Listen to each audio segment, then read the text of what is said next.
I'd like to remind everyone that Rise of the Tomb Raider releases on November 10th. We're only a couple of weeks away, so if you haven't reserved it, make sure you do so. And I'm saying that I'm not even getting paid for it.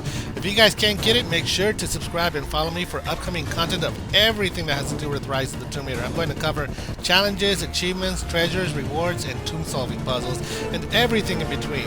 To all my Tomb Raider fans, please share the videos to get the word out there, and also I really appreciate all your support of this channel and turning it into the community that it is.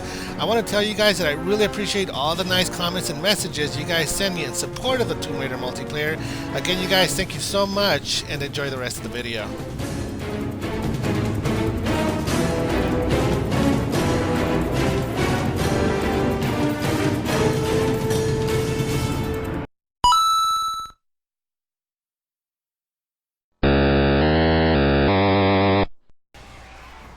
Alright, my impressions on Star Wars Battlefront. Here we go, man.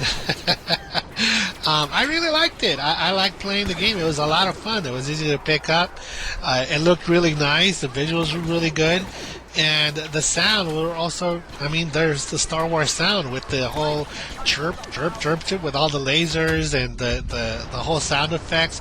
It was a really good game that was put together. Now, some people are calling it sort of like the Battlefield version of Star Wars, and I would agree with that, except that there were some actual changes that they did and or scaled back a little so that you could actually pick up the game a lot easier than the Battlefield series. Now, I'm not sure what your experience was if you guys got to play the beta, but me flying the vehicles actually had a very good time. It was a lot easier than I thought. I had heard sort of preliminary criticism saying that they didn't like the way the vehicles flew, but I actually had a very easy time, and I was getting a lot of kills flying those things. I like flying the X-Wings and the TIE Fighters. I had no problem flying those things, and I thought they were a lot easier than the flying the vehicles in the Battlefield series. So I could totally tell that there was a huge difference in the improvement of flying these vehicles. Also, they kind of break a lot of, what do they call that? They break physics, because these things would make some incredible turns that there's no way. But then again, this is Star Wars, so I'm a little bit forgiving of some of the maneuvers that these machines would do, but whatever. Like I said, I really liked it. Another thing that I also liked was sort of like the special effects of the game. They didn't go over the top with the technology, because if you guys remember and think about it, the original movies were made in the 70s, so the special effects weren't all that great. The pyrotechnics were very basic, sort of like fireworks sort of thing. And when I saw that's what they implemented in the game, to me, it was sort of like a throwback. It was sort of like, dude, they got it right. I'm glad that they didn't overuse the special effects in the game, because they could have easily done that, because the technology is here today. But back then it wasn't. So when I would see explosions of sparks and, you know, just sort of like these sort of fizzles of lights, it made me kind of like smile, because that's the kind of technology and special effects that existed back then. Also, the acting from the stormtroopers or even the rebels, any character, when they would die, they would fall over sort of, and they kind of looked sort of amateurish, like they were play acting, like they were getting killed. And also, again, you know, the stormtroopers from the Empire, they didn't act like SWAT, you know, they weren't kind of tactical or anything. They would just run out into like the open and just start shooting, which I always thought was kind of funny. I'm like, why are they taking cover? You know, but that's what they did. That's who they were. And in this game, when the characters would die, they looked like they were play acting, like, oh, he just got shot, and they would just kind of like fall over and throw their hands up, or just kind of fall over in a funny way.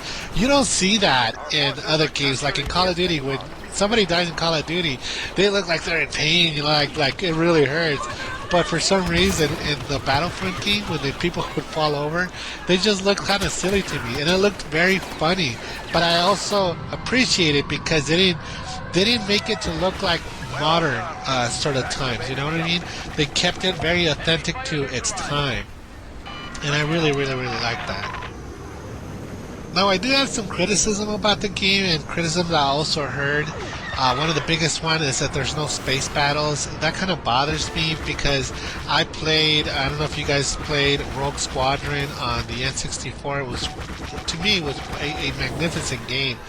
And also, I think I played it on the GameCube, but at that point it was Rogue Squadron 3. But they had space battles in those games, you know, and then you could like fly around the destroyers and start shooting the TIE fighters, because I remember I was playing on the X-Wing side, the Rebel side, and you could also fight and fly over the Death Star, and there were battles around the Death Star as well, and also in Sky City. So I didn't understand why they don't have any space battles, and I'm sure they're just gonna have vehicle battles too. There's like, it wasn't playable in the beta, but I did see it, that you can fly the Millennium Falcon and what looked like Sky City. So I'm pretty sure we're going to be able to sort of have a dogfight in Sky City. Why not space? I have no idea, which is kind of weird because this is Star Wars, right? Why isn't there any space battles or dogfights in space? That just doesn't make any sense to me. The other complaint is, yeah, it does feel like there is lack of content, especially customization. There isn't a whole lot of customization in the game. It just seems like, not even the weapons, it just seems like you just pick a weapon and it's already fully customized. That you really can't add any sort of perks to it or any attachments. You just pick a weapon and you're set to go. The other thing I heard is that there's no campaign, and that is another big problem. It just seems like the more I talk about Star Wars, the more I should think about really not picking it up at launch. But honestly, I'm going to pick it up at launch only because I know I'm going to get my money's worth, regardless of whatever I pay, $60 or $40 or $20 or whatever I want to pay. The thing is, I know I'm going to put in my time playing this game. Yes, there is lack of content, there is lack of customization. Kind of disappointing that there's no dogfights in space, and there's also no campaign. You know, when you put it like that, yeah, it kind of makes sense why you would want to wait for a price drop. But in the end, for me, the gameplay was just really, really good. I really had a good time. There are missions though where you get to do like these sort of horde modes where there's apparently some challenges you could do. Now you can play these missions by yourself, or you can do it co-op, just another person. And these missions are kind of like laid out in different locations. One of my only fears about this game is how many maps are going to be available for all the different kinds of game types. I'm hoping that for the most part we get 12 maps. I would love to see 12 maps, especially where there's a game where there's no campaign, of the different locations from across the 6 films that already exist out there. From battles in Naboo to Tatooine, Endor, Hoth. Obviously that was in the beta. But still, I would love to see different kinds of locations, even locations that weren't in the film.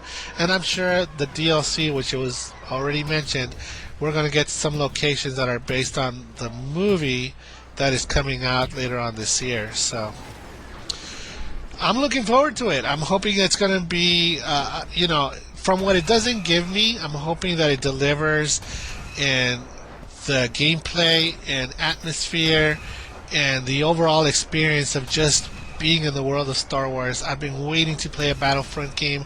I've never played the previous one, so I'm really excited about this one. What did you guys think? Let me know. I am planning on reviewing this game.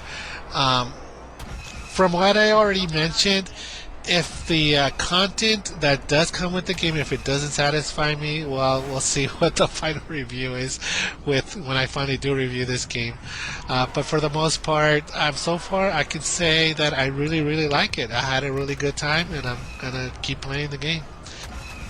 Alright, you guys, that's it. Let me know what you guys thought about the game, if you guys got to play the beta. You know, I don't even know if it's on the 360 or not. Is it on the 360? Or the PS3?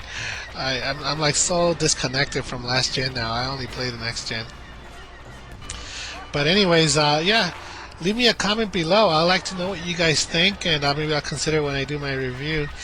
Anyways, my name is Rox, and I'll see you guys next time.